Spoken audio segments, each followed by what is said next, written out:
होगी ना अब? यो मैम। तो आज हमें चैप्टर खत्म करेंगे, फिर हम जुड़ेंगे बायोलॉजिकल क्लासिफिकेशन वाले चैप्टर में। बेटा वो चैप्टर लंबा है, तो अगर उसको खत्म करना है तो जितना बोलूंगी उतना पढ़ के आना, तभी फायदा होगा, नहीं तो बहुत दिक्कत हो जाएगी, है ना। And it's a little bit difficult chapter, क्योंकि पूरा एल्गी एंड पूरा फंगाई उस चैप्टर में आता है। और बिकॉज एम्स पेपर सेट कर रहा है तो मुझको तुमको, सॉरी एल्गी नहीं, मोनीरा, मोनीरा पंजाई एंड प्रोटिस्टा उसमें आता है। और अगर तुम एम्स के पर्सपेक्टिव से पढ़ रहे हो, नो डाउट मेनली तो ये वाला पोर्शन एनसीईआरटी से मेनली आता है, लेकिन उसके अलावा भी ना कुछ ऐसी चीजें हैं जो तुमको आउट ऑफ सिलेबस जाना पड़ता है, फंगस में, मोनीरा में, प्रोटिस्टा में। तो अगर तुम चाहते हो कि 1 घंटे के लेक्चर में इतना रिवाइज हो पाए, तो उसके लिए आपको रिवाइज करके आना पड़ेगा। जब मैं मोनीरा बोलूँ तो तुम्हारे दिमाग में आर के बैक्टीरिया, यू बैक्टीरिया, दो ऐसे डिवीजन बन जाने चाहिए कि यार मैम बैक्टीरिया बोल रही है तो एक पढ़ाएंगे आर के बैक्टीरिया, एक पढ़ाएंगे यू बैक्टीरिया, ठीक है। एना बिना बोलूं तो तुमको आइडिया होना चाहिए कि यार इसको आर के में लिखना है, यू में लिखना है। थोड़ा आइडिया होगा तभी मैं तुम्हें पढ़ाऊंगी, तो तुमको जल्दी समझ आएगा। नहीं तो फिर तो ये कम से कम नहीं तो 2 हफ्ते का लेक्चर है ना। लेकिन हमें इसको, मोनीरा को 1 दिन में खत्म करना है, तो it will take time, right. समझ रहे हो ना। तो रिवीजन का पर्पस होता है आप पढ़ के आओ, फिर मैं आपको पढ़ाऊं तो आप जल्दी समझ पाओगे। तो अगर इससे पहले नहीं होमवर्क कर रहे थे, अब मत टालना, क्योंकि एक बार kingdom classification, plant kingdom, animal kingdom, morphology and anatomy, ये चैप्टर अगर एक बार खराब हुए ना, ये ठीक नहीं होते, ये फिर खराब ही रहते हैं। ओके, तो अगर तुमने 11th में इसको खराब किया तो देखो अभी तक तुम्हें ये समझ नहीं आते होंगे सही से। और अगर 11th में सही थे तो फिर तो तुम्हारे मजे हैं। तो देखो अगर 11th में खराब था, यू हैव गेन अ मौका, इस मौके का फायदा उठाओ, उसको ठीक से कर लो, राइट। जितना पोर्शन दूंगी उसको अच्छे से पढ़ के आना, जितना तुम उसको रिकॉल कर सकते हो उतना रिकॉल करना। कि जैसे मैंने 2 पेज दिए, तो तुम हेडिंग पढ़ के दिमाग में सोच सकते हो कि यार इस हेडिंग के अंदर मैंने 4 पॉइंट पढ़े थे, मुझे 4 पॉइंट याद है या नहीं। जैसे अभी मैंने पढ़ा, फिर कल सुबह जब मैं उठूंगी ना तो मैं एनसीईआरटी खोल के डायरेक्टली हेडिंग देखूंगी और फिर सोचूंगी कि इसके अंदर का कोई पॉइंट मुझे याद है। अगर नहीं याद है तो बस रट्टा बजा था, अगर याद है तो मुझे कुछ तो अंडरस्टैंडिंग हुई थी, ऐसे रिवाइज करना है। समझ आया? तो हमेशा रिवीजन तभी पता चलती है जब आप उसको सोने के बाद उठाओ। तो जब भी सोने के बाद कोई किताब उठाओ ना, उसको पढ़ने से पहले चेक करना तुमको कितना याद है। अगर याद है तो फिर हो गया तुम्हारा, फिर वो चैप्टर कुछ हद तक हो गया। नहीं है तो दिक्कत है। मैं बाहर जा रही हूँ, ठीक है। तो एक बार इसको ऐसे ट्राई करके देखना। चलो, तो लिविंग वर्ल्ड में हम लोग आज क्या करेंगे, कल तक हमने ये खत्म कर लिया था ना, नॉन लिविंग लिविंग में फर्क, हमने उसको रिवाइज भी किया, कुछ पीवाईक्यूज करे, फ्लो चार्ट बनाया। कल फिर हमने करा बायनोमियल नोमेनक्लेचर एंड क्लासिफिकेशन का पार्ट, राइट, यही करा था। यो मैम। आज हम टेक्सोनॉमिकल एड्स और कुछ जर्नल टॉपिक्स है वो पढ़ेंगे। इनसे एक क्वेश्चन आ सकता है, 4 मार्क्स का हो जाएगा ये। एक क्वेश्चन इससे बन सकता है, उसमें भी जो हर्बेरियम है वो थोड़ा ज्यादा इंपॉर्टेंट पार्ट है as compare to other, right. तो एक बार मैं ये टेक्सोनॉमिकल एड का पार्ट खत्म करती हूँ, फिर सारे पीवाईक्यूज लगाते हैं, तो आपका बायनोमियल नोमेनक्लेचर क्लासिफिकेशन भी रिवाइज हो जाएगा, ठीक है। Yo ma'am. इसके पीवाईक्यूज अगर मैं देखूं, मैं भी देख रही थी, हाँ 29 ही है, तो ज्यादा है नहीं। तो विल ट्राई कि चैप्टर खत्म करके इसको लगा लेते हैं, ठीक है सारे। में से भी कुछ तो तुम लगा ही चुके हो क्लास में ना, तो इजी हो जाएगा। 20 होंगे आई गेस मुश्किल से, राइट। चलो, तो आज हम बात करते हैं टेक्सोनॉमिकल एड्स। टेक्सोनॉमिकल एड्स के अंदर हम कुछ चीजें पढ़ेंगे जो आपके बहुत काम आएगी। अब ना टेक्सोनॉमिकल एड में अगर आप देखोगे तो हर्बेरियम शीट कौन से पेज नंबर पे लिखा है हर्बेरियम? मैम 11।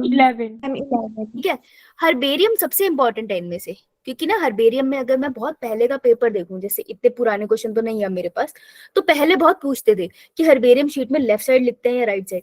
अच्छा, अगर इंग्लिश में तुम एप्लीकेशन लिखते हो, पूरी एप्लीकेशन लिखने के बाद तो लिखते हैं ना to the principal, yo ma'am. है ना। उसके बाद नीचे X Y Z, yours obediently, yes ma'am. Left side लिखते हो राइट साइड लिखते हो? Ma'am right side. Ma'am left left. Confusion है ना, लेफ्ट साइड या राइट साइड, ये यूनिवर्सल है। ये हर एज के बंदे को कंफ्यूजन हुई है कि लेफ्ट में लिखना है राइट में लिखना है। मेरी टीचर कहती थी लेफ्ट, मेरे दोस्त लिखते थे राइट, ठीक है। तो हर हर किसी के यहाँ पे कुछ अलग ही चलता है। आई थिंक दोनों तरफ ही शायद अलाउड होगा, आई होप सो, पर मैं तो हमेशा लेफ्ट में लिखती थी। मैम हम लेफ्ट ही लिखते हैं। अच्छा, आई एम प्रीटी श्योर कोई ना कोई राइट वाला भी होगा। मैम अगर कोई राइट लिखे ना तो फिर टीचर मार्क्स काट जाएगा। अच्छा, सबको राइट अब हट गए। Yes ma'am. और जैसे उसके बाद लिखते हैं ना, रिस्पेक्टेड सर के बाद लिखना स्टार्ट करते हैं मैम, तो पहले तो वो भी था ना कि थोड़ा स्पेस छोड़ते थे नीचे, अब तो फिर वैसा रूल बन गया है कि मतलब पूरा लिखना है सिमेट्री में ऊपर से नीचे तक। ओ लो जी, ये नया आया है। तो हर्बेरियम शीट में भी कंफ्यूजन रही है कहाँ पे क्या लिखते हैं, तो एक बार इसको डिटेल में समझ लेते हैं। हर्बेरियम शीट अब सिर्फ हर्ब्स, हर्ब से याद रखना प्लांट्स, तो ये सिर्फ अब प्लांट्स के लिए बनाते, कभी एनिमल्स के लिए नहीं बनेगी। तो पहला क्वेश्चन ये कि it is only for plants. ये क्विक रेफरल सिस्टम है, क्विकली आप इसको रेफर कर सकते हो। जैसे मान लो आप लोग बाहर गए, आज पहाड़ों के ऊपर खेलने गए थे, वहां पे आपको एक नया प्लांट मिल गया, ठीक है, बड़ा ही सुंदर सा प्लांट मिला, एकदम गोल्डन से कलर का चमकता हुआ, ऐसा लग रहा है सोने जैसा है। इसके पत्ते इतने खूबसूरत है, ठीक है, इसका फूल भी उतना ही खूबसूरत है, तुमने पहले कभी देखा ही नहीं। अब तुमको जानना है कि ये कौन सा प्लांट है, अब तुम कहोगे मैम गूगल कर लेंगे। मान लो गूगल इज नॉट अवेलेबल, और गूगल की इन्फॉर्मेशन पे आप रिलाय नहीं कर सकते, क्योंकि विकिपीडिया पे कोई भी इन्फॉर्मेशन डाल सकता है ना। So what will you do is, अब भाग के जाओगे हर्बेरियम में। हर्बेरियम एक बड़ा सा रूम है जहाँ पे बहुत सारे ड्रॉर्स है, आपके घर में ड्रॉर्स होंगे ना। यो मैम। यो मैम। आप उस ड्रॉर में जाओगे, हिमालयन लाइन में जाओगे, वहां पे ड्रॉर्स खोलोगे, and you will look for this plant. आपको एक ऐसी शीट मिल जाएगी जिसपे ऐसा ही कोई प्लांट लगा होगा, तो आप रेफर कर सकते हो कि यार ये वही प्लांट है जो मैं अभी उठा के लाई हूँ। और अगर सेम है तो उस प्लांट की पूरी डिटेल यहाँ पे राइट हैंड साइड कॉर्नर पे आपको लिखी हुई मिल जाएगी, ठीक है। तो हर्बेरियम एक क्विक रेफरल सिस्टम होता है किसी भी प्लांट की आइडेंटिफिकेशन के लिए, यानी कि किसी ने बनाया है ना, तो बहुत सालों से साइंटिस्ट और अभी भी साइंटिस्ट इसको बना रहे हैं और प्रिजर्व कर रहे हैं। तो हर्बेरियम शीट बहुत ही यूजफुल है फॉर द इन्फॉर्मेशन, ठीक है। It is like a plants का गूगल है ये, तो प्लांट का गूगल है, आप इसको रख सकते हो, और उसमें इन्फॉर्मेशन वो सभी साइंटिस्ट ने आपके जैसे बच्चों ने इकट्ठी करी है। ओके, नाउ पर इसमें हर्बेरियम तो बहुत ज्यादा होंगी ना फिर वहाँ पे, बहुत ज्यादा है, बहुत ही ज्यादा। इजी थोड़ी ना होगा। इजी नहीं होगा, बहुत बहुत सारा होगा ना, आप रेफर कर सकते हो। जैसे आपको जैसे प्लांट मिला है ना, आपको थोड़ी इन्फॉर्मेशन, जैसे कभी लाइब्रेरी गए हो ना, तो लाइब्रेरी में देखा है ना, अगर आपको हिस्ट्री की बुक्स ढूंढनी है तो वहां पे लिखा होगा ना ऊपर हिस्ट्री, उसकी आइल में जाओ, है ना, इंग्लिश का आइल लिखा होगा। वैसे ही हर्बेरियम में जाओगे ना, वहां पे भी आपको अल्फाबेटिकल ऑर्डर मिल जाएंगे, या फिर फीचर के बेसिस पे मिल जाएगा, तो आप ढूंढ पाओगे। जो बॉटनी में स्टडी करते हैं ना वो ढूंढ लेते हैं, उनको आदत होती है, ठीक है। हाँ लिखा यो मैम। डेटा। अब देखो ये क्वेश्चन क्या आएगा आपको, ना कोई एक वर्ड चेंज कर देंगे, पूछ सकते हैं कि सही वाली डेफिनेशन क्या है। इसलिए ना सारी थ्योरी है यहाँ पर, एक्स्ट्रा ही है, इतनी पूछी नहीं जाती, लेकिन मैंने डाल दी है जस्ट इन केस अगर आती है तो तुम्हारे पास सारी इन्फॉर्मेशन है। So what is herbarium, it is a store house of collected, जो प्लांट तुमने कलेक्ट किया, जो तुम अभी पहाड़ से लाए थे, मान लो तुम्हें इन्फॉर्मेशन नहीं मिली तो तुम उसकी हर्बेरियम शीट बनाओगे, अभी हम बनाएंगे साथ में, ठीक है। तो तुमने जो कलेक्ट करा था प्लांट, वो फिर तुमने प्लांट को कलेक्ट करने के बाद ड्राई किया। अगर तुम उसको ड्राई नहीं करोगे ना तो उसमें कोई भी कीड़ा लग सकता है, ड्राई कर दोगे ना फिर उसके ऊपर कोई फंगस नहीं लगेगा। तो इसको ड्राई करोगे, फिर आप उसको प्रेस करोगे, प्रेस करके पतला कर दोगे। अब ऐसे तो प्लांट उठा हुआ होगा ना, उसके पत्ते हैं, उसकी छोटी सी स्टेम है, तो उठा उठा होगा, तुम इसको दबा दो। जैसे तुम्हारा बेड है ना, तो बेड के नीचे कुछ भी रखो, कोई प्लांट रखो, उसके ऊपर अपना गद्दा रखो और बैठ जाओ, उसको 2 दिन के बाद देखना पिचक जाएगा ना बिल्कुल। यो मैम। That is press. बोरी क्लास ज्वाइन नहीं हो रही है। किसकी? हम तान्या बोल रही है। नई क्लास ज्वाइन नहीं हो रही, तभी मैं बोलूं क्लास में शांति कैसे है, तान्या नहीं आई। तुझे बहुत हंसी आ रही है। मैंने सामने ऐसे बोला कि तभी मैं तू शांति क्यों नहीं। आगे बेटा ज्वाइन होगी। Yes ma'am. ओके, अच्छा ये वाली तान्या, मैं दूसरी वाली बावली तान्या हमारी, ये तो आंसर कर लेती है। बेटा बाहर रह जाते, मैम वो कॉल कर लिया करो, ऐसे पता नहीं चलता है। मैम आप क्लास में थे ना, मैंने तो कॉल नहीं किया। अरे ग्रुप पे को कर लिया ना बेटा। Okay ma'am. इसको कैसे पता चला तेरी क्लास ज्वाइन नहीं हो रही? मैम मैंने ग्रुप में मैसेज डाला है, हमारा अलग ग्रुप है ना व्हाट्सएप पे। अच्छा, ये कौन थी जिसने बताया मुझे? शगुन ने। मेरे को शगुन ये बता कि तू क्लास के बीच में व्हाट्सएप खोल के बैठी? मैम नोटिफिकेशन नहीं आती क्या? अच्छा नोटिफिकेशन आते, तुम क्लास के बीच में नोटिफिकेशन आते तो नोटिफिकेशन देखने चले जाते हो? मैम वो लिखा क्या? हुआ आया होगा ना ऊपर। मैम सामने शो जाता है क्या लिखा है मैसेज पे। अच्छा, मुझे पता नोटिफिकेशन किसको कहते हैं, मेरे पास भी एंड्रॉइड है भाई। नहीं तो नोटिफिकेशन दिखते तो पहले तुम वो देखने लग जाते हो क्लास के बीच में। तुम सही सर कार्टून हो है। मेरी सारी नोटिफिकेशन बंद है मेरे सिस्टम में, तुम अपनी नोटिफिकेशन ही देख रहे हो। हंसी आ रही है तुम्हें? मैं अगर ये नहीं देखती तो मेरी क्लास ज्वाइन थोड़ी ना होती। मैम इस तो अच्छा तो इसने देख तेरे को लिया। क्या बताया है मैंने, क्लास ना ज्वाइन हो तो क्लास पीए को कॉल करो। ये शगुन तूने पर्सनल पीए रखी है? मैम ऊपर ही आ गया था तो इसलिए। ऊपर ही आ गया था? अच्छा। नोटिफिकेशन। हाँ नोटिफिकेशन अपनी मम्मी से बात करेंगे। ये जो मैम हंसी है, दांत निकाल के नीलम, विशाल, प्रीति, दीक्षा, ये और पायल, ये तुम भी मेरी बात कराने जरा है। तानिया, मैम अगली बार कोमल मैम से कहना है ना, शगुन मैम आपकी पर्सनल असिस्टेंट नहीं है? उनका मत्था ना खाए, कोमल मैम को कॉल करे। राइट? मैम मेरे को एक क्वेश्चन पूछना था। हाँ पूछ बेटा। मैम आपने बताया था ना कि राइबोसोम की सिंथेसिस में हेल्प करता है न्यूक्लियोलस।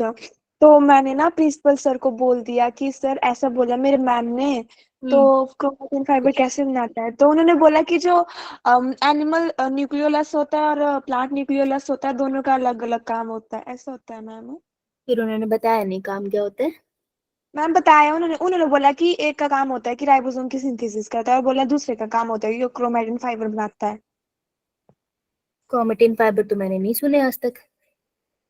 प्लांट में कह रहे हैं कि वो क्रोमेटिन फाइबर बनाता है।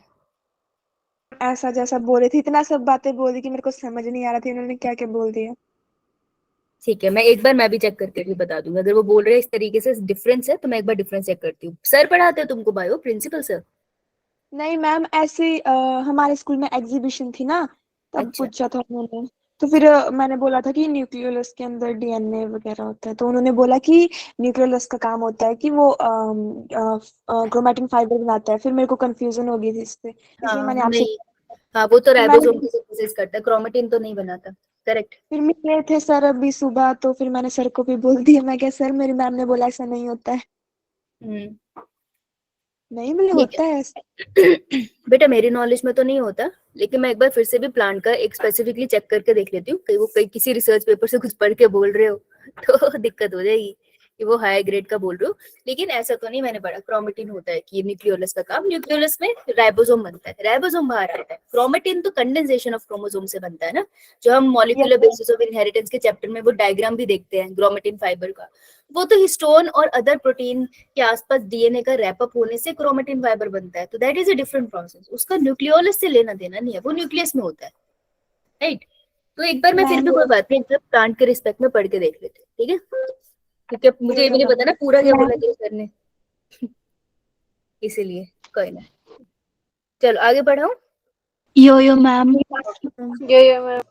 ठीक है। सो आप प्रिजर्व उसको प्रेस करोगे और फिर उसको प्रिजर्व भी करोगे। प्रिजर्व कैसे? जैसे प्रिजर्वेटिव हम डालते हैं ना, जैसे अचार घर में बनता है, तो अचार को किस में डालते हैं? कंटेनर में। यो मैम। अबे यो क्या किस में डालते हैं? डिब्बे मैम में। डिब्बे में उसी डिब्बे में मैंने तुम्हें डाल देना है। उस डिब्बे में और क्या डालते हैं? तेल। मैम तेल डाल। हाँ, तो तेल इज प्रिजर्वेटिव। तेल उसको प्रिजर्व करता है, ठीक है, खराब होने से बचाता है। तो हम प्रिजर्वेटिव भी डालेंगे, नहीं तो पत्ता भी तो खराब हो जाएगा ना, पत्ते में भी तो न्यूट्रिएंट है ना, उसको कीड़े लग जाएंगे। तो उसके ऊपर हम प्रिजर्वेटिव भी डालते हैं, ठीक है? ये स्टेप याद रखना, कलेक्ट करना, ड्राई करना, उसको प्रेस करना, फिर प्रिजर्वेटिव डालना, तब हर्बेरियम शीट बनती है, ठीक है?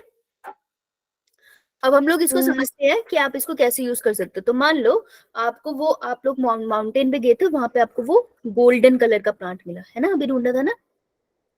Yo ma'am. तो लेट्स से हम लोग क्या कर रहे हैं, अब इसका हम लोग हर्बेरियम शीट बना रहे हैं। तो क्या करोगे? सबसे पहले यहाँ पे स्टेप्स लिखे, सब इधर आ जाओ, देखो। कलेक्ट डिजीज फ्री, आप सबसे पहले तो डिजीज फ्री और अनडैमेज प्लांट को कलेक्ट करोगे, ठीक है? आप उसके लीव ले सकते हो, स्टेम हम थोड़ा सा तो प्लांट का पार्ट लेते हैं, तो हम उसका फ्लावर भी लेंगे, लीव भी लेंगे, उसके स्टेम भी लेंगे।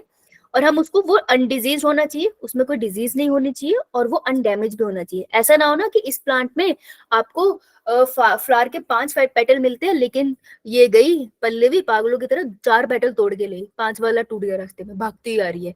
बाबलों की तरह नहीं करना, ठीक है? तमीज से करना है, ओके? Yo ma'am. ठीक है। तो अनडिजीज, बिना डिजीज वाले अनडैमेज प्लांट आप लेकर आओगे। अब किस में लेकर आओगे? हाथों में लेकर आओगे भागते हुए? No ma'am. पॉली बैग्स में डाल लेना उसको, नहीं तो मेटल के कंटेनर में डाल लेना। Okay yo ma'am. इसको ले आए। अब इसको ले आओगे तो इसमें मॉइस्चर है, तो मॉइस्चर से तो कोई भी फंगस बैक्टीरिया अट्रैक्ट हो सकता है। तुम इसका मॉइस्चर निकालना चाहते हो, तो तुमने कभी हर्बेरियम शीट घर पे बनाई होगी, तो मॉइस्चर कैसे निकालते हैं? मैम न्यूज़पेपर में रैप करके हाँ, या तो गुड, या तो प्लेन पेपर लो या न्यूज़पेपर ले लो, सिंपली देसी तरीका। आप न्यूज़पेपर लोगे, ये रख दिया न्यूज़पेपर, इसमें प्लांट डाल दोगे, उसके ऊपर बिछा दें। यो मैम। बिछा दिया हमने प्लांट, ठीक है जी। फिर उसके बाद एक और न्यूज़पेपर है ना, और इस न्यूज़पेपर को बदलना भी है रोज, नहीं तो वो खराब होने लग जाएगा, बदल लेना इसे। इसको न्यूज़पेपर के ऊपर रख दो और इसको ड्राई करने के लिए रख दो, ठीक है। अब आप इसको क्या करोगे, आप इसके ऊपर कुछ वेट भी रख दोगे, है ना। तो इस पे बिठा दो तन्वी को, तन्वी और शगुन को बिठा दो, पापा से बैठ के एक दूसरे को नोटिफिकेशन भेजती रहेंगी। ठीक है, इस पे वेट रख दो, दोनों को बिठा दो, पतली पतली सी तो है, फिट हो जाएंगी। फिर ये ड्राई भी हो जाएगा और साथ में प्रेस भी हो जाएगा। अब आप क्या करोगे, उसकी पॉइजनिंग का मतलब है कुछ नहीं, प्रिजर्वेटिव उस पे डालोगे। फिर आप इस शीट को उठाओ, इसके ऊपर, इस प्लांट के ऊपर प्रिजर्वेटिव डाल दो। जर्नली हम 0.1% HgCl डालते हैं, HgCl2। डिफरेंट प्रिजर्वेटिव्स भी यूज होते हैं, लेकिन नीट में बहुत पुराना ये डेटा है, तो आप इसको यूज करो। HgCl2 की 0.1% को आप स्प्रे कर दोगे, तो वो प्रिजर्वेटिव का काम करता है, ठीक है। जैसे हम सब्जी के ऊपर फर्टिलाइजर डालते हैं ना, ये भी कुछ वैसे सही है। अब आप क्या करोगे, आप 3 स्टेप करोगे, बहुत सिंपल। अब आप इसको उठा के एक साफ सी शीट पे लगाओगे, ठीक है। मान लो ये रेड वाली साफ सी शीट है, ओके। आपने साफ सी शीट ली, मोटू सी शीट होती है थोड़ी सी, जैसे कार्टर शीट समझते हो, चार्ट पेपर आता है ना, एक कार्टर शीट वाला महंगा आता है, पतले वाला चार्ट पेपर अलग होता है। तो कार्टर शीट वाला घर वाले जल्दी दिलवाते नहीं है। वही वही वाला, मेरे तो नहीं दिलवाते, तो तुम्हारा पता नहीं। मेरे तो मम्मी दूसरी वाला चार्ट पेपर ले गया, मैं तो बिल्कुल खुश नहीं थी उससे। चलो एनीवेज, तो अब तुम स्पेसिमेन को लोगे और स्पेसिफेन को क्या करोगे, शीट के ऊपर रखोगे। तो जब तुमने उसको शीट के ऊपर रखा, उस प्रोसेस को हम बोलेंगे माउंटिंग। क्या बोलेंगे? माउंटिंग। तो mounting is keeping the specimen on sheet. फिर अब तुम इसे चिपकाना है। अब अगर फेविकोल लगाओगे, कहीं से ये उखड़ा उखड़ा रह जाएगा, कहीं पे ये चिपक जाएगा। अगर किसी ने हर्बेरियम शीट बनाई है तो तुमने देखा ही होगा, है ना। ये रिस्क नहीं लेते, हमने तो ये डेटा सिर्फ असाइनमेंट के लिए नहीं बनाना है ना, हमने तो उसको प्रिजर्व करना है। तो हम क्या करेंगे, हम इस पे स्टिचेस लगा लेंगे। तो धागा लो और धागे से स्टिचेस लगा लो, जैसे सिलने देते हो, सिल दो इसको प्रॉपर्ली, बहुत तसल्ली से सिलना है, उल्टा सीधा नहीं सिलना है, ठीक है। तो धागे से लेकर स्टिच करने को हम बोलते हैं स्टिचिंग। और उसके बाद तुम इसे लेबल कर दो, बिना लेबल के कोई भी चीज का मतलब नहीं बनता। तो अब तुम इसको लेबल करोगे, लेकिन कहाँ, राइट हैंड साइड, बेस की तरफ। तो बेटा ये राइट हैंड साइड है, अगर ये लेफ्ट है तो ये इसका राइट है। तो मेरे लेफ्ट के स्पेलिंग हमेशा गलत होते हैं, LEFT, और ये राइट है। तो राइट हैंड साइड पे आप बेस की तरफ उसकी लेबलिंग लिखोगे, ठीक है जी, क्लियर है। अब उस लेबलिंग के क्या पॉइंट्स होंगे, इसके ऊपर नीट क्वेश्चन पूछ लेता है। पहले जिसने इसे कलेक्ट किया, तो कौन सी बच्ची ढूंढ कर लाई है इसको? ओह, कितनी चालाक है ना, पल्लवी। तो पल्लवी का मैम हमने बेटा, लेकिन बहुत तेज है वो, उसने नाम बोल दिया। दूसरी, प्लेस ऑफ कलेक्शन कहाँ से? उसका ही नाम लिया था ना पहले। हाँ अच्छा, तो प्लेस ऑफ कलेक्शन कहाँ से प्लेस लिया आपने? चंडीगढ़। Ma'am mountain. बड़े ही पागल हो, ले चंडीगढ़ बोल दिया। डेट ऑफ कलेक्शन कब कलेक्ट करा है? Ma'am 2 March. Ma'am 2 March 2023। तो कहाँ चल रहे हो भाई? बोटेनिकल नेम, अब इसका साइंटिफिक नेम आपको लिखना है। तो अगर तो ये डिस्कवर है, साइंटिफिक नेम लिखोगे। अगर आपने डिस्कवर किया तो उसको कोई साइंटिफिक नेम दे दो। नो भाई, साइंटिफिक नेम जल्दी दो, साइंटिफिक नेम। जीनस का नाम बनाओ, स्पीशीज का नाम बनाओ।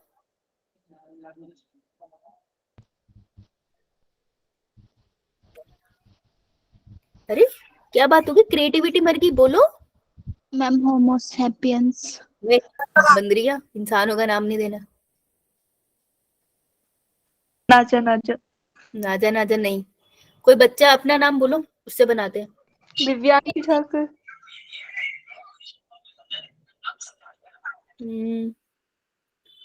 दिविनम।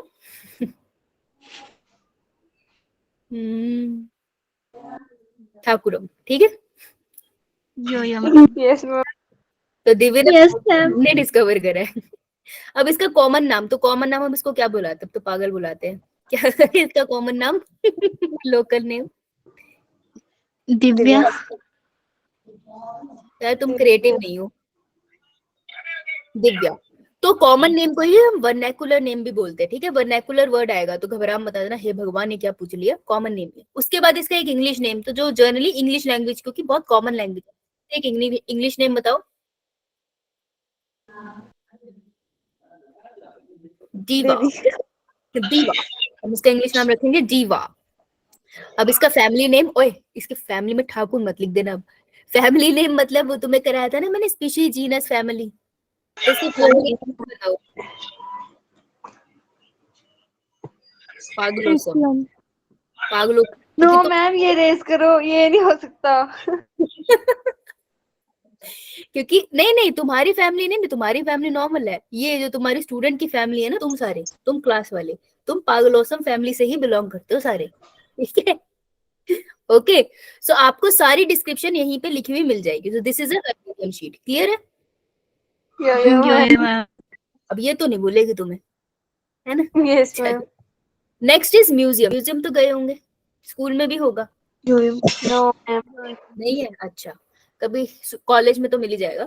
तो म्यूजियम में क्या है, आप स्टोर करते हो, आप प्रिजर्व करते हो, और आप एग्जिबिट भी करते हो। एग्जिबिट मतलब दिखाते भी तो हो ना। यो मैम। यो मैम। किस किस को दिखाते हो? आप प्लांट्स को भी दिखाते हो और एनिमल्स को भी दिखाते हो। तो museum is for plants and animal both. हाँ दीक्षा बोलो बेटा।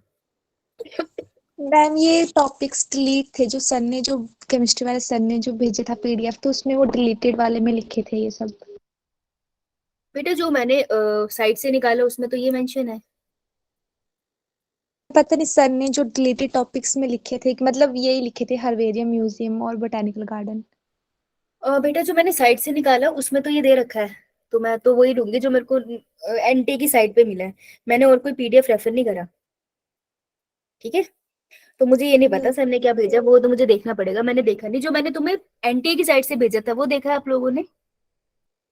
यो तो मैं उसके हिसाब से पढ़ा रही हूँ, ठीक है? Yo ma'am. वैसे मेरे पास न्यू एनसीईआरटी है, उसमें भी है ये, सो ठीक है? तो वो रेफर करना जो एनटी की साइट पे, ऐसे पीडीएफ मत देखना। वैसे मैं चेक कर लेती हूँ। एनीवेज, तो म्यूजियम में प्लांट और एनिमल आपको दोनों मिलेंगे, ठीक है? म्यूजियम का मेन पर्पस स्टडी और रेफरेंसेस के लिए ही होता है। कॉलेज में भी जाओगे, आपको पढ़ाने के बाद म्यूजियम लेके जाएंगे ताकि आप उससे रेफर कर सको, आपने किताब में क्या पढ़ा है, और फिर स्टडी कर सको आप क्या यूज करते हैं।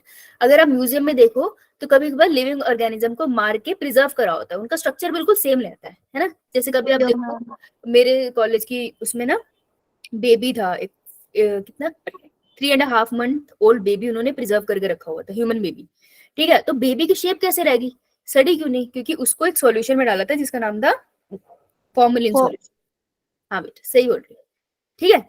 अब आपको स्टफ एनिमल भी मिलेंगे, स्पेशली मंकीज। मंकीज को स्टफ करते हैं, तो स्टफ कैसे करते हैं? अब एनिमल होता है, उसे उसके डेथ के बाद उसके अंदर के सारे ऑर्गन निकाल देते हैं, और ऑर्गन निकाल के उसके अंदर भूसा भर देते हैं। जैसे आपने कभी सुना पोस्टमार्टम होता है? Yo ma'am. पोस्टमार्टम में क्या होता है? वो पूरा पोस्टमार्टम करते हैं ना जब बॉडी का, अब दोबारा से ऑर्गन थोड़ी डालते हैं बॉडी के अंदर। पोस्टमार्टम में तो सब निकाल लेते हैं ना वो, स्टडी करने के लिए, है ना? फिर वो क्या करते हैं, उस इंसान के अंदर भूसा भर देते हैं। भूसा भर के फिर उसको स्टिचेस लगा देते हैं, क्योंकि अब वो डिफॉर्म बॉडी तो नहीं ला सकते ना संस्कार के लिए।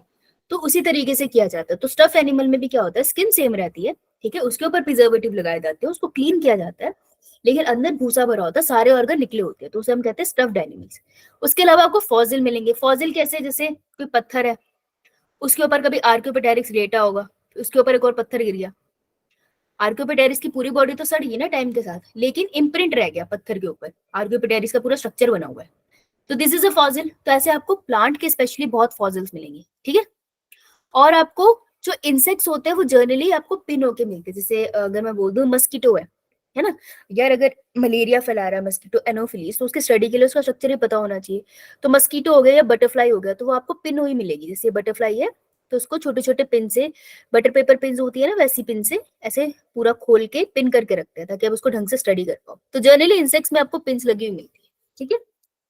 यो मैम। तो this is about the museum. ज्यादा से ज्यादा क्वेश्चन बन जाता है कि किसके लिए यूज होता है, तो प्लांट एनिमल दोनों के लिए यूज होता है।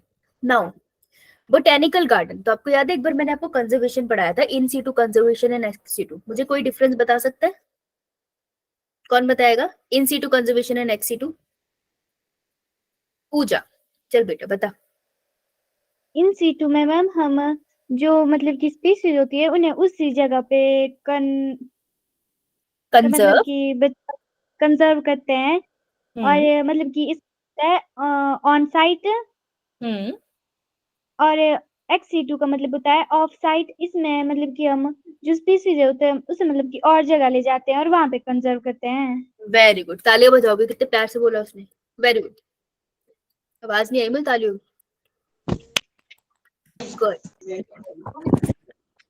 इतने प्यार से बोलते थे, कितनी प्यारी आवाज है ना? यो मैम। हाँ बिल्कुल सही बोला, इन सीटू मतलब जहाँ है वही जाके उसको घुस के वहीं बचा लेंगे, है ना? जैसे डूब रही है दीक्षा कहीं पे, तो दीक्षा को वहीं जाके बचाएंगे। एक्स सीटू कंजर्वेशन, दीक्षा के डूब रहे उसको पहले बाहर निकाल के फिर कहीं और जाके बचाएंगे। This was a very bad example, मुझे बहुत मजा आया दीक्षा को डुबा के। तो ये वाली बोटेनिकल गार्डन कैसा होता है कि अगर कोई प्लांट खतरे में है तो हम उसको उसके एरिया से निकाल के एक आर्टिफिशियल गार्डन बना रहे हैं जहाँ पे सेम कंडीशंस रख रहे हैं, लेकिन हम उसको अपने बनाए हुए गार्डन में लाके प्रिजर्व कर रहे हैं। So this is ex situ conservation. तो बोटेनिकल गार्डन और एक्स सीटू कंजर्वेशन, ये आपको इकोलॉजी से मिलके आ सकता है क्वेश्चन। इसमें हम क्या करते हैं, हम लोग प्लांट को प्रिजर्व करते हैं, उसके बोटेनिकल नेम रखते हैं, और जनरली मेडिसिनल प्लांट्स को यहाँ पे काफी बचाया जाता है। तो आपको हर जगह बोटेनिकल गार्डन मिल जाएंगे, जैसे नेशनल बोटेनिकल गार्डन लखनऊ में है, इंडियन बोटेनिकल गार्डन आपको हावड़ा में मिलेगा, रॉयल बोटेनिकल गार्डन क्यों इंग्लैंड में मिलेगा। तो ये पहले बहुत क्वेश्चन पूछते थे, अब नहीं आता, लेकिन हो सकता है रिवाइव हो जाए। रॉयल बोटेनिकल गार्डन कहाँ पर है? दैट इज इन इंग्लैंड, ठीक है? तो ये नाम और जगह याद रख लेना, ओके? Yo ma'am. नेक्स्ट, बेटा zoological park in situ conservation है एक्स सीटू? मैम एक्स2। Ex situ conservation. In situ कैसे? अब शेर को हम वहां से निकाल के बाहर बचाते हैं ना, नेशनल पार्क है इन सीटू है ना, तो शेर को हम निकाल के अपने घरों के पास रखे, आपको जिराफ मिल जाएंगे क्या कहते हैं जूलॉजिकल पार्क में। अरे जिराफ इंडिया में तुम ऐसे थोड़ी कहीं घूमते हुए मिल जाएंगे, जूलॉजिकल पार्क में तो तुम उसको लेकर आए हो ना, राइट? तो this is an ex situ conservation. इसमें भी हम ये करते हैं, हम इसमें प्रिजर्वेशन किसकी करते हैं? एनिमल्स। हाँ, एनिमल। देखो म्यूजियम में और इनमें फर्क क्या है कि जूलॉजिकल पार्क और बोटेनिकल गार्डन में जो प्लांट्स होते हैं वो कैसे होंगे इसमें? डेड। अबे बोटेनिकल गार्डन में जिंदा होते हैं, यस मैम। म्यूजियम में डेड होते हैं, यहाँ पे जितने भी लोग भी डेड है, प्लांट एंड एनिमल। लेकिन zoological park and botanical garden में एनिमल एंड प्लांट कैसे हो रहे हैं? लिविंग। ये इनका बेसिक है ना। ऐसे क्वेश्चन गलत करके आओगे तुम, है? चलो अब मैं तुमको 3-4 किताबें बताती हूँ, ठीक है? बताऊं? तो तुम्हारे पास 4 किताबें हैं और तुम लोगों ने कहा कि तुम्हें एक नया प्लांट मिला है, ठीक है? तुम उसको स्टडी करना चाहते हो, तो मान लो तुम सारी सहेलियां खेलती खेलती पहाड़ों पे चली गई, है ना? 4 सहेलियों के नाम बताओ। मैम तमन्ना। मैम बुलबुल। दीक्षा। पायल। बुलबुल। दीक्षा। और मैम सारिका। सारिका। पायल। पायल। तो ये सारी खेलते खेलते पहाड़ों पे चली गई, वहां मिल गया इनको एक प्लांट, ठीक है? अब अलग कलर का बनाते हैं, इनको ये फ्लावर मिला, ये होगी खुश, कह रही हो ये रोज जैसा है, वो कह रही है नहीं नहीं रोज नहीं है, कह रही नहीं नहीं रोज ही है। अब इनका हो गया कलेश, है ना? बुलबुल कह रही है नहीं मानी दीदी, मैं सारिका किसी की नहीं सुन रही, तमन्ना अपना लगी हुई है, और पायल तो छनकती हुई इधर उधर घूम रही है, ठीक है? तो ये लोग आएंगी वापस और ये लोग आके मेरे से पूछेगी मैम बताओ कौन सा फ्लावर है ना? लेकिन मेरा ना मन नहीं है, तो मैं इनको बोलूंगी काम करो, तुमको फ्लावर जानना है ना तो तुम बुक्स रेफर कर लो। तो मैंने इनको लाइब्रेरी भेज दिया, और वहां पे इनको 4 तरीके की बुक मिल गई। ध्यान से सुनना, ठीक है? सुनोगे यहीं क्लियर हो जाएगा, नहीं तो ये तो करेगा। एक बुक है कैटलॉग, कैटेगरी ऑफ बुक है, ये टाइटल नहीं है उसका बुक का, ये कैटेगरी ऑफ बुक है। जैसे आप देखते हो ना, एक तो नॉवल होती है फिक्शनल, एक होती है एकेडमिक बुक जो अपने स्कूल में पढ़ते हो, एक होती है जनरल नॉलेज की book, different type of books है ना। तो बस वैसी कैटेगरी है। तो एक कैटलॉग वाली बुक है, एक मैनुअल बुक है, एक फ्लोरा बुक है, एक मोनोग्राफ बुक है, ठीक है? तो इन्होंने बोला ये रेड वाला फूल जो है, let's say this is something like rose. फंस गई इनकी गरारी, तो ठीक है। तो तमन्ना ने कहा चलो मैं चलती हूँ और इसको ढूंढते हैं। तो सबसे पहले भाग के किसके पास जाओगे तुम सबसे पहले उठाओगे catalogue. Catalogue is just like an index. अब इंडेक्स पेज खोलो अपनी बुक का, तो तुमको क्या लिखा मिलता है? चैप्टर्स के नेम, नेम्स मिलते हैं ना। तो ये भी इंडेक्स बुक की तरह आपको यूनिट वाइज मिलता है ना, यूनिट 1 पहले, फिर 2, फिर सिमिलरली वाला। और तुमको अल्फाबेटिकल ऑर्डर में क्या मिल गए? प्लांट्स के नाम। So alphabetical arrangement of species of a particular area. Particular area की बात हो रही है तो हिमाचल की बात करो ना, तो हिमाचल का कैटलॉग खोलोगे, ठीक है।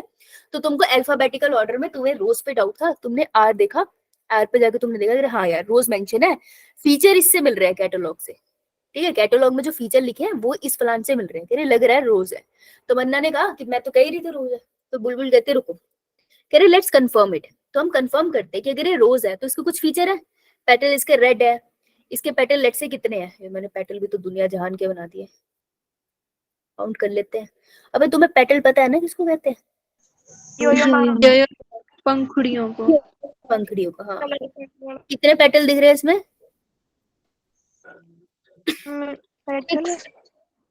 6 पेटल।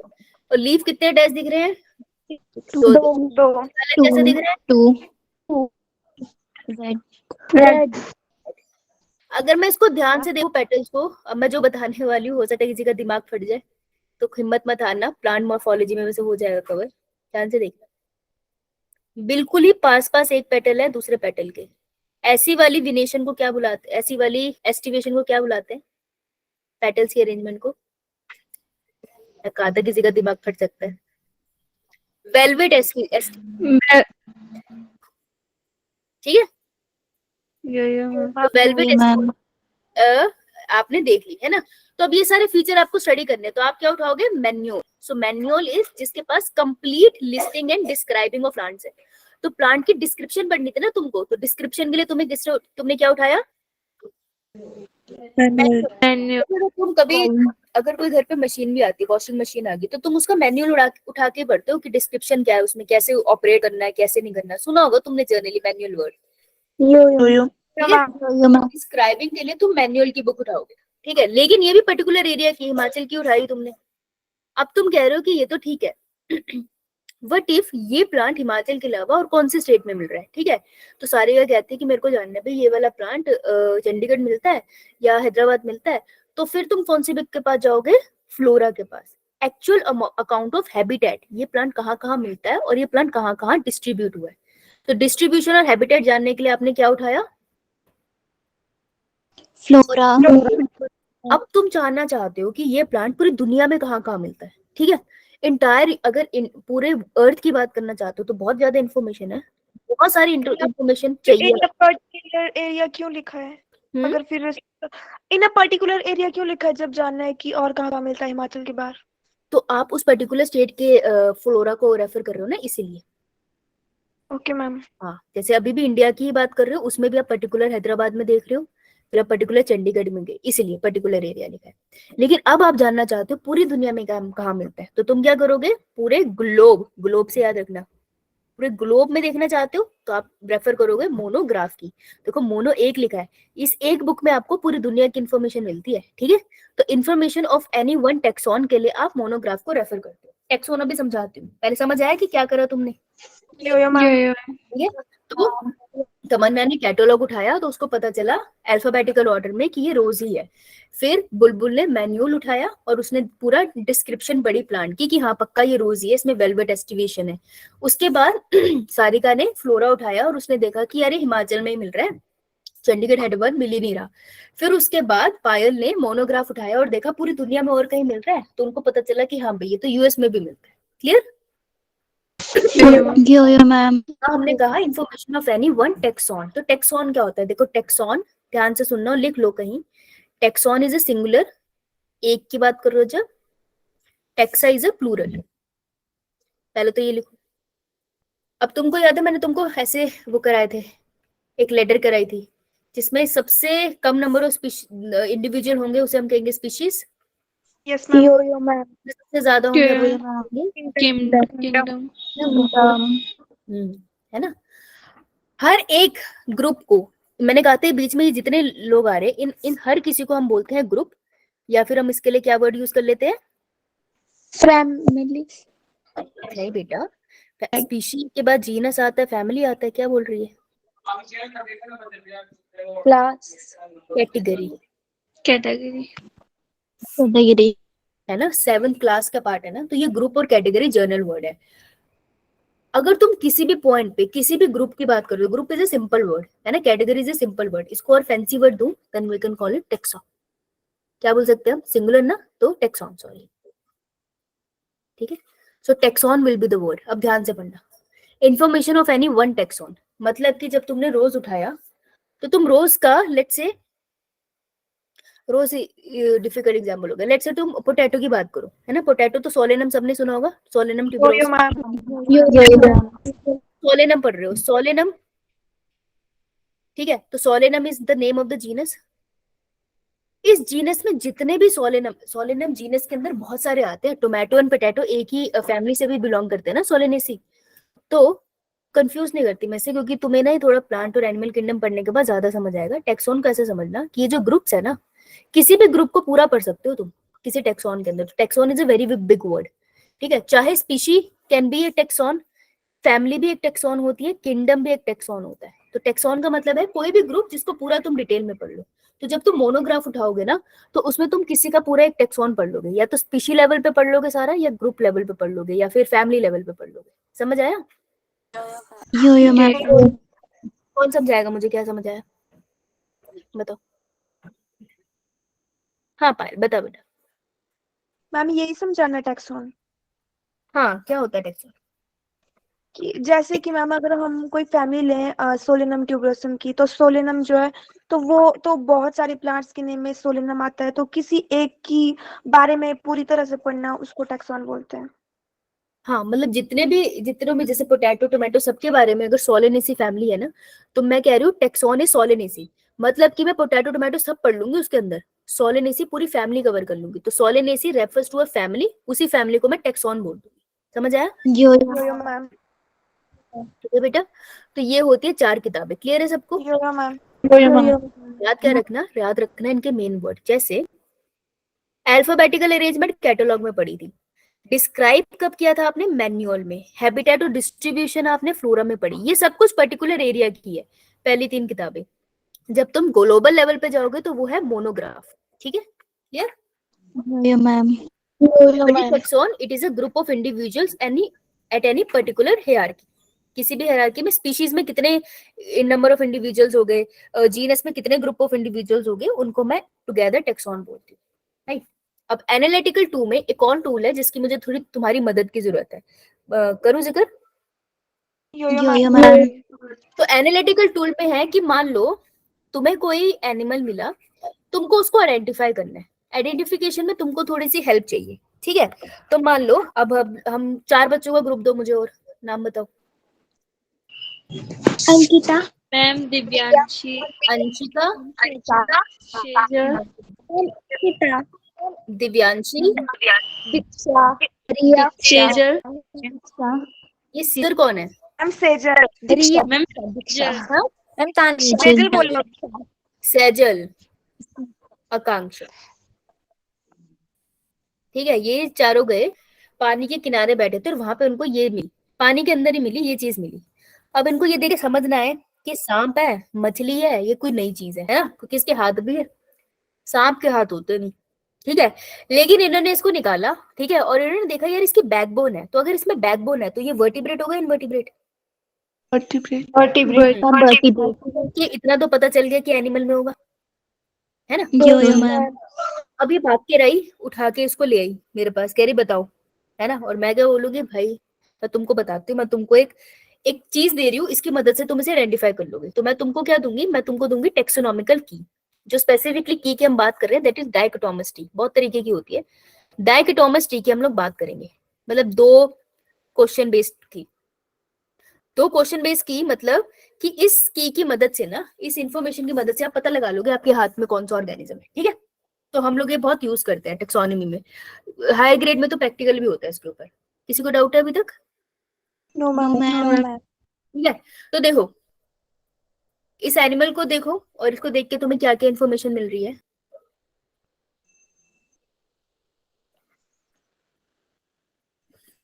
अरे सामने लिखी है। अब एक अंशिका, क्या इन्फॉर्मेशन मिल रही है बेटा? मुंह से बोल अंशिका। दिव्यांशी, सैजल, आकांक्षा।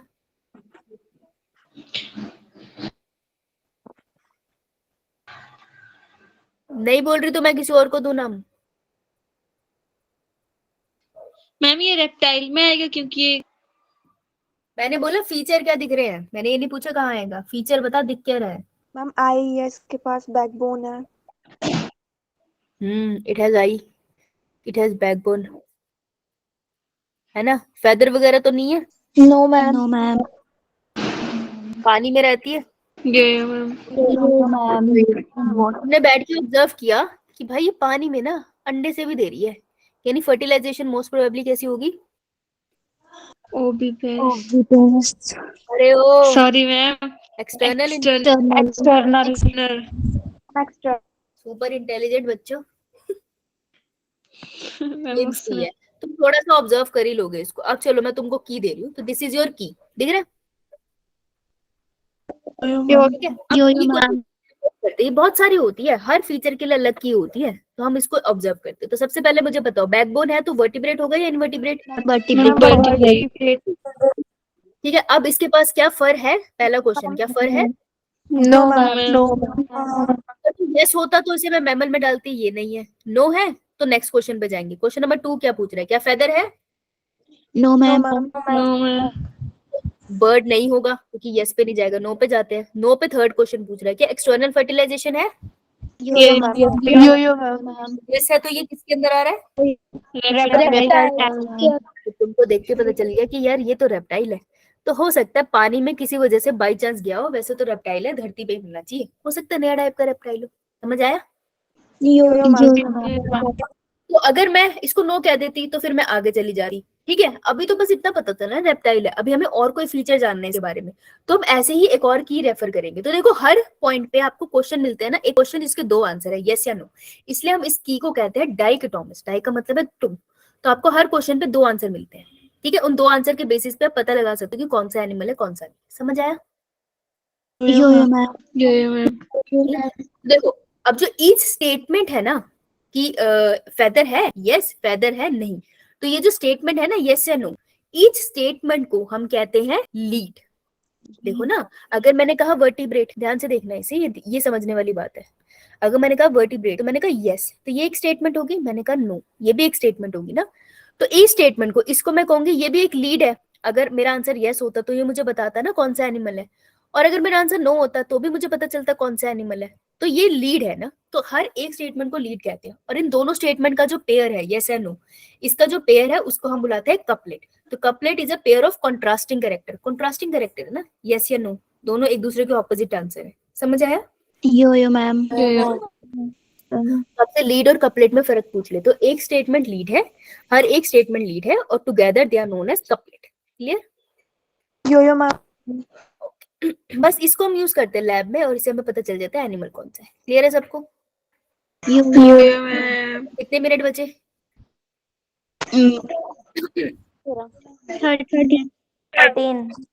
13 मिनट बचे। 13 मिनट्स। Yes ma'am. अरे वाह, 13 तो फटाफट से इसको कर ले, कोलैबोरेट चैप्टर को। सबसे पहले हम लोगों ने पढ़ा था द डिफरेंस बिटवीन लिविंग और नॉन लिविंग। और लिविंग एंड नॉन लिविंग में हमने, मेरे को फंडामेंटल फीचर बता दो लिविंग के। ग्रोथ फंडामेंटल है,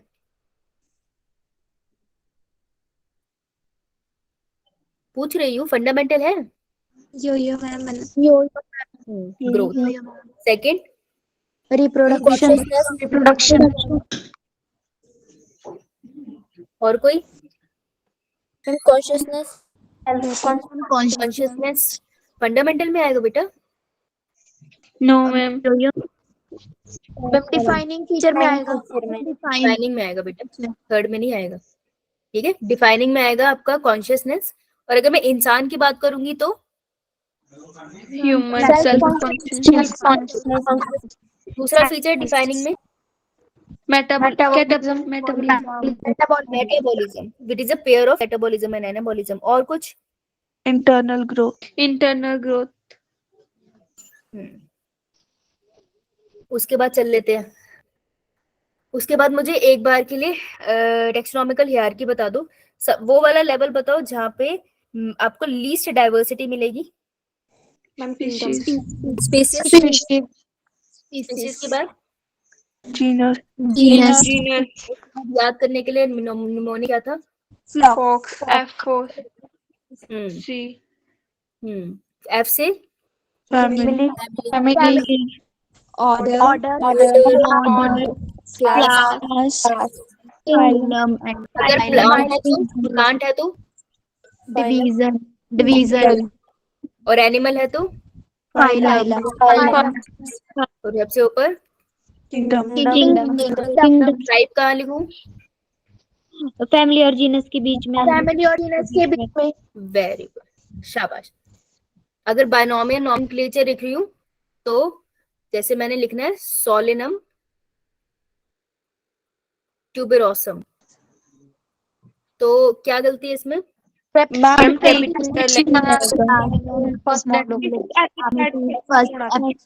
और कोई गलती है? अंडरलाइन करेगा हम ठीक है, अलग अलग अलग करना है। इंडिविजुअली अंडरलाइन करना है। ठीक है। और मुझे वो बताओ कि म्यूजियम में और बोटेनिकल गार्डन में मेजर फर्क क्या है? म्यूजियम में म्यूजियम प्लांट और बोटेनिकल गार्डन में लिविंग प्लांट होते हैं। हाँ बेटा, समझ आ गया मुझे। बोल पूजा। मैम आंसर म्यूजियम में एनिमल्स और प्लांट्स, और बोटेनिकल में होते हैं मैम लिविंग। लिविंग कौन होते हैं? प्लांट एनिमल दोनों? यस मैम, नो मैम, हम्म प्लांट्स अकेले। सिर्फ प्लांट्स होते हैं। यस, वो लिविंग प्लांट्स की कलेक्शन है और म्यूजियम डेड प्लांट्स और एनिमल की कलेक्शन है। गुड। जो हमने अभी की पढ़ी थी उसमें आप किसके बेसिस में डिफरेंशिएट कर पाते हो किसी को आइडेंटिफाई करने के लिए? दो ऑर्गेनिज्म के बीच में सिमिलैरिटी या डिफरेंसेस? सिमिलैरिटी। दोनों में। दो ऑर्गेनिज्म के बीच में सिमिलैरिटी और डिफरेंसेस के बीच में ही आप बता पा रहे हो कि वो कौन सा है। जैसे आपने पीछे देखा, दैट वाज रेप्टाइल, तो आपने देखा कि कैसे वो एव से डिफरेंट है और कैसे वो रेप्टाइल के सिमिलर है, उसके बेसिस पे आप बता पाए ना। तो डाइकोटोमस टी जो होती है वो सिमिलैरिटी और डिफरेंसेस के बेसिस पे आपको बता पाती है कि ऑर्गेनिज्म क्या है। ठीक है, ये लाइन लिख लेना, it is based on similarity and differences. Okay, P Y Q लगा ले फिर। मेरे को पहले यही वाला पी वाई क्यू लगाने दो जो कि आपने बोला। एक सेकेंड। हाँ, ट्राई क्वेश्चन नंबर 26 दिख रहा है सबको? Try question number 26।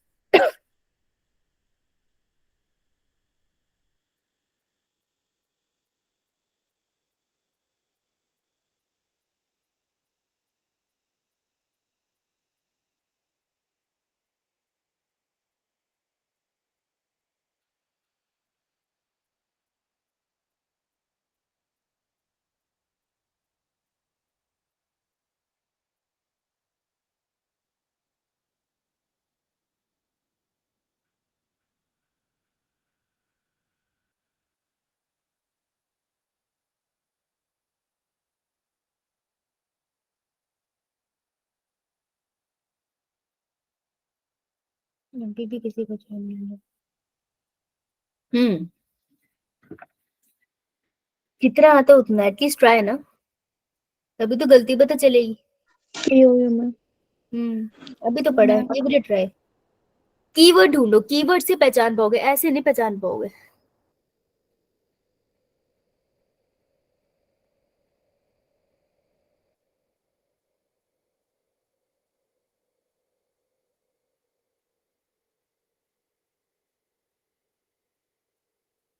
Late me check. अरे जगदीश, आगे तुम। बस इतने से बच्चे, दैट्स इट। अभी तो पढ़ा यार, देखो match the item given in column 1 with those in column 2 and select the correct option. सही वाला ऑप्शन ढूंढना है हमें, है ना। यो हर्बेरियम क्या था, अभी जस्ट अभी पढ़ा था हमने, इतना डिफिकल्ट नहीं है। हर्बेरियम क्या होता है, हर्बेरियम शीट्स होती है जिसके ऊपर आपको प्लांट्स मिलते हैं, है ना, और आपको वो आइडेंटिफाई करने में मदद करता है। ऐसे ही कुछ पढ़ा था ना आपने। तो हर्बेरियम में क्या होता है, अब जो आपको स्पेसिमेन मिलते हैं वो ड्राइड मिलते हैं, ड्राइड एंड प्रिजर्व। वो वर्ड याद करना है, dry, preserve, preservative and pressed, ये वर्ड ढूंढना है। तो it is a place having collection of preserve plants and animal. ये तो हो नहीं सकता, एनिमल तो होते नहीं। The list that enumerate methodologically all the species found in an area with a brief description, नहीं ऐसा कुछ नहीं था, सारी स्पीशीज थोड़ी बताता है। Is a place where dried and pressed plant specimen mounted on a sheet. So A का आंसर होगा थर्ड। ए का आंसर होगा 3 ना, ध्यान से देख, सी नहीं लिखा वहां पे, 3 लिखा है, ये उल्टी सीधी गलती नहीं करनी। ओके, म्यूजियम पे आते हैं, इजी सा तो है म्यूजियम, तो सी की बात कर लेते हैं। तो म्यूजियम के केस में हमने क्या पढ़ा था, Dead animals and plants.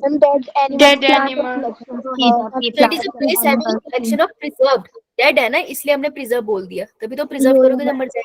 Plants yo and ma'am, तो मेरा सी के साथ होगा 1, देख यो लेते हैं। मैम, ए के साथ 3, ए के साथ 3 ये रहा, सी के साथ 1, सी के साथ 1, सी के साथ 1, ठीक है जी, यहाँ तो फंस गए हम लोग। अब हम लिख लेते हैं की, अभी की करिए हमने, है ना, अभी करिए। यो मैम, तो बताओ, बी है हमारा की, अब इसके साथ क्या आ सकता है, 2 ऑप्शन बचे। It is a list that enumerate methodologically all the species found in an area. क्या ये स्पीशी डिस्क्रिप्शन देती है सबकी एरिया के अंदर, देती है? यो मैम, ये आपको क्या बताती है बेटा की?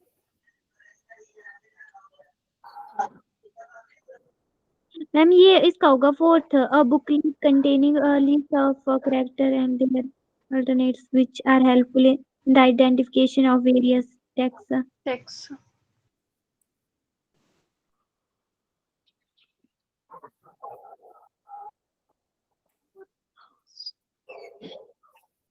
बी का होना चाहिए 4th,